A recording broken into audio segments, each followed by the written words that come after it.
বিশ্বনবী তাহাজ্জুদের সময় দাঁড়িয়ে যেতেন।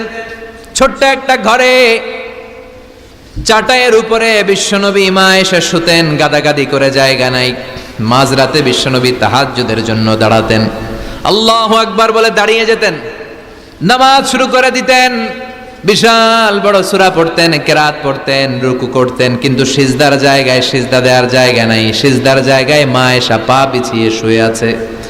বুখারীর বর্ণনা, বিশ্বনবী সিজদায় যে হাত দিয়ে মা এসার পায়ের মধ্যে চিমটি কাটতেন। মা এসা বুঝতে পারতেন বিশ্বনবী এখন সিজদায় যাবে, সুবহানাল্লাহ পড়েন। মা এসা বুঝতে পেরে পা দুইটা সরিয়ে নিতেন, বিশ্বনবী সিজদা দিতেন। সিজদা দিয়ে বিশ্বনবী যখন আবার দাঁড়িয়ে যেতেন, মা আয়েশা পা বিছিয়ে আবার শুয়ে পড়তেন। কি ইবাদত ছিল বিশ্বনবীর! হাত্তা তাতাওয়াররামু খাদামা। মা আয়েশা বলতেন বিশ্বনবী দাঁড়িয়ে থাকতে থাকতে এত সময় ধরে তাহাজ্জুদের সালাত পড়তেন, ওনার পা গুলো ফুলে এরকম টিউমারের মতো মোটা হয়ে যেত। সুবহানাল্লাহ পড়বেন না? দাঁড়িয়ে থাকতে থাকতে বিশ্বনবীর পা গুলো টিউমারের মতো মোটা হয়ে যেত। প্রথম রাকাতে বাকারা, আলে ইমরান পড়ে ফেলতেন, সুবহানাল্লাহ পড়েন। বিশ্বনবীর পা যেন ফেটে যাবে, এভাবে হাত বেঁধে দাঁড়িয়ে থাকতে থাকতে বিশ্বনবীর হাতগুলো বাঁকা হয়ে যেত, ব্যথা হয়ে যেত। বিশ্বনবী তখন হাত দুইটা ছেড়ে দিতেন। আবার যখন এনার্জি ফিরে পেতেন, যখন বিশ্বনবীর ভাল লাগতো, আবার হাত বাঁধতেন। পড়েন সুবহানাল্লাহ। তার মানে হাত ছেড়ে দিও নামাজ পড়া যায়, হাত ছেড়ে দিও। মালিকি মাযহাবের কিছু স্কলাররা ওনারা মত নিয়েছে, ওনাদের অনুসারীরা এরসাল করে, আমাদের দেশে কেউ বাদে এইভাবে, কেউ এইভাবে, কেউ এইভাবে। মালিকিরা বাদেই না, কেউ বাদবই না, কি করবি কর, আছে না নাই? আপনি যদি হজ করতে যান মক্কা মদিনায় এই আমলগুলো দেখতে পারবেন। এটা সুন্নাত একটা আমল। হাত ছেড়ে দিলেও যেখানে সালাত হয়ে যায় ওই জায়গায় কই বাঁধবে এই নিয়ে কিলাকিলি আছে না নাই? উপরে না নিচে, আমিন জোরে না আসতে, আছে না নাই? বিশ্বনবী লম্বা সময় দাঁড়িয়ে তাহাজ্জুদ পড়তেন। তাহাজ্জুদ পড়লে আপনার মর্যাদা বাড়ায় দিবে কে? সাইয়েদনা জিবরাইল বললেন ইন্না শারাফাল মুমিন ফি কিয়ামিল লাইল। বিশ্বনবী বললেন জিবরাইল এসে আমাকে বলে গিয়েছে মুমিনের মর্যাদা তাহাজ্জুদের নামাজের ভেতর। সুবহানাল্লাহ পড়েন। তাহাজ্জুদের নামাজ পড়লে মর্যাদা বাড়ায় দেয় কে? দুই নাম্বার কুরবাতুন ইলাল্লাহ। তাহাজ্জুদের নামাজ পড়লে আল্লাহর সাথে নৈকট্য বাড়িয়ে দেয় কে? আল্লাহর সাথে কানেক্টিভিটি আপনার বেড়ে যাবে। আমাদের দুনিয়াতে সব জায়গায় কানেক্টিভিটি আছে। এমপির সাথে হাত আছে, চেয়ারম্যানের সাথে হাত আছে, ওই এসআই এর সাথে হাত আছে, পুলিশের আইজির সাথে হাত আছে, কিন্তু আল্লাহর সাথে হাতটা নাই। কথা কন।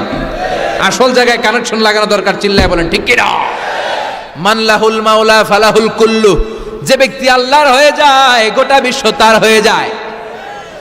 যে সব জায়গায় যে ধর্ণা দেয় আল্লাহর কাছে ধর্ণা দেয় না, তার কোনো মর্যাদা নাই। আর যে ব্যক্তি সব দিক থেকে মুখ ফিরিয়ে আল্লাহর কাছে যায় গোটা বিশ্বের সবাই তার দিকে তাকিয়ে থাকে। এজন্য সম্পর্কটা লাগাইতে হবে কোন জায়গায়? তার মানে তাহাজ্জুদ পড়লে মর্যাদা বেড়ে যায়, আল্লাহর সাথে সম্পর্ক বেড়ে যায়। বিশ্বনবী বললেন মানহাতুনা আনিল ইসিম। তাহাজ্জুদের নামাজ পড়লে তাহাজ্জুদের নামাজ আপনারে পাপ কাজ থেকে বাধা দিবে। সুবহানাল্লাহ পড়ে। তাহাজ্জুদ যারা পড়ে এরা পাপ কাজ করে না। চিল্লায় কোন ঠিক কি না? 4 নম্বরে মুকাফফিরাতুল লিসাইয়্যাত। পাপ আর অন্যায় যদি কিছু হয়েও থাকে তাহাজ্জুদের নামাজ পড়লে তাহাজ্জুদের নামাজ পাপগুলোরে ধুয়ে মুছে সাফ করে দেয়। এজন্য তাহাজ্জুদ পড়ার দরকার আছে না নাই? ঘুমের আরবিতে কিছু নাম আছে। ঘুমের একটা নাম হচ্ছে আন-নুআস। নুআস মানে ড্রোজিনেস। বাসে বসে আছেন, বাসও ঝুলে আপনিও ঝুলতেছেন, এরকম হয় না?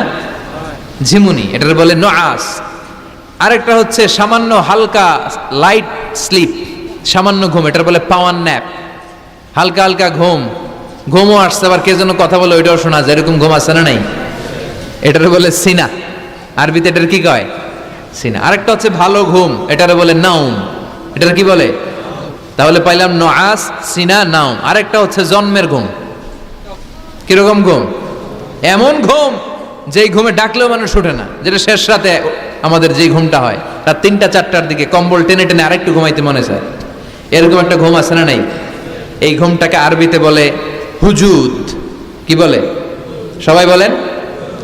এই হুজুদের ঘুমকে স্যাক্রিফাইস করে ওই টাইমে যে সালাতটা পড়া হয় ওই সালাতকে আরবিতে বলে সলাতুল হুজুদ বা সলাতুত তাহাজ্জুদ।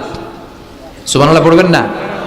এজন্য রাব্বুল আলামিন বলেন ওয়া মিনাল লাইলি ফাতাহাজ্জাদ বিহি নাফিলাতান লাকা আসা আন ইয়াবআসাকা রাব্বুকা মাকামাম মাহমুদা।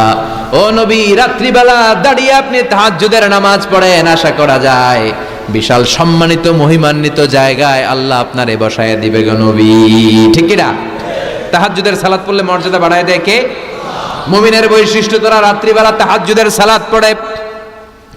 ইমানদারদের বৈশিষ্ট্য, তারা হলো ফুরসান আন-নাহার রুহবান আল-লাইল। রাত্রিবেলা তাহাজ্জুদের যায় নামাজে কান্নার ঝড় তোলে, দিনের বেলায় ঘোড়া হাঁকিয়ে জিহাদের ময়দানে জিহাদ করে। ঠিক কি না? দিনের বেলায় চলবে কি? জিহাদ। এজন্য বিশ্বনবীর প্রথম প্রশিক্ষণ নিতে বললেন আল্লাহ, কুমিল লাইলা ইল্লা কালিলা। ও নবী, বিশাল মিশন নিয়ে দুনিয়ার বুকে আপনি এসেছেন গো নবী। প্রথম প্রশিক্ষণ যেটা নিবেন, রাত্রিবেলায় দাঁড়িয়ে দাঁড়িয়ে তাহাজ্জুদের প্রশিক্ষণ। বিশ্বনবীর আদেশ করলেন কে? কিসের আদেশ? সবাই কোন? আরো জোরে। ওই মুহূর্তটা তাহাজ্জুদের সময়টা এমন সময়, ইয়ানজিলু রাব্বুনা ইলা সামাইদ দুনিয়া, রব্বুল আলামিন আরশের উপর থেকে দুনিয়ার আকাশে নেমে আসে মানে বিশেষ একটা মনোযোগ দেয়, আর দুনিয়াবাসীরা ডেকে ডেকে বলে, গোলাম আলা মিন মুস্তাগফিরিনা গফির আলা, কার ক্ষমা লাগবে ক্ষমা চাও, সব গুনাহ আমি ক্ষমা করে দেব। আলা মিন মুস্তারজিকিন আরজুকালা, কার কি লাগবে আমার কাছে চাও, সব আমি দিয়ে দেব। আল্লাহু আকবার। আলা মিন মুস্তাকসিন আকসুলা, যার জামা দরকার জামা চাও, জামা দেব। ক্ষমতা দরকার ক্ষমতা চাও, ক্ষমতা দেব। নেককার স্ত্রী দরকার, নেককার সন্তান দরকার, সন্তান চাও, সন্তান দেব। সব দেয়ার মালিক কে? কেউ যেটা পারে না পারে কে? কেউ যেটা দেয় না দেয় কে? কেউ যেটা বোঝে না বোঝে কে? আল্লাহ শেষ রাতে আম করে ডাকে, দেওয়ার জন্য ডাকে, কিন্তু চাওয়ার সময় আমাদের নাই। উনি দেওয়ার জন্য প্রস্তুত, কিন্তু এটা তো নেওয়ার লোক লাগবে। কথা কন।